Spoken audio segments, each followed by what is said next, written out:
अस्सलाम वालेकुम। आप देख रहे हैं आपका अपना चैनल रूहानी वजीफ़ा और हेल्थ। आज की वीडियो में हम अफ्तारी के वक्त का पावरफुल वजीफ़ा के हवाले से बात करेंगे। इससे पहले कि मैं वीडियो की तरफ बढ़ूँ, मैं आप लोगों से दरख्वास्त करती हूँ कि सदका जारिया समझकर वीडियो को शेयर करें। अफ्तारी के वक्त के लाजवाब और मुजिब वजीफ़ा के हवाले से कौन सा ऐसा वजीफ़ा है जिसके करने से इंसान जो दुआ मांगे वो भी कबूल हो जाए और जिस हाजत के लिए अल्लाह रब्बुल जलाल से जो तलब रखता हो वो उसकी हाजत जो है वो भी पूरी हो जाए। आज का ये वजीफ़ा मुख्तसर तरीन और मुजरिब वजीफ़ा है। आप इस वजीफ़े को बाकी अहबाब के साथ ज़रूर शेयर करें ताकि दूसरे लोग भी इस मुजरिब तरीन वजीफ़े की बरकत से फ़ायदा उठाएं। ये बहुत ही बाकमाल वजीफ़ा है।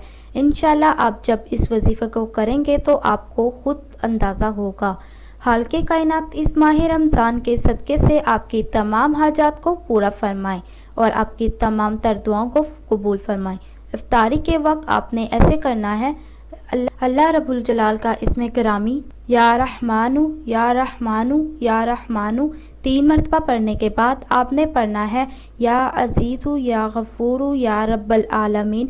इसको 1 मरतबा पढ़ना है और इसके बाद फिर आपने या रहमानु या रहमानु या रहमानु 3 मरतबा पढ़ना है। इस वजीफ़े को आप करेंगे तो आपको खास लुत्फ़ हासिल होगा। अफ्तारी के वक्त इस वजीफ़े को करें। जितनी भी आपकी बड़ी हाजत हुई और कोई मसला हुआ उसके लिए आप हाथ उठाकर दुआ करें। इंशाअल्लाह आपकी दुआ कबूल होगी। अल्लाह आपके इस मुबारक महीने के सदक़े से हाजत और दुआओं को कबूल फरमाए। इसी के साथ अल्लाह हाफिज़। दुआ में याद रखना ना भूलिएगा।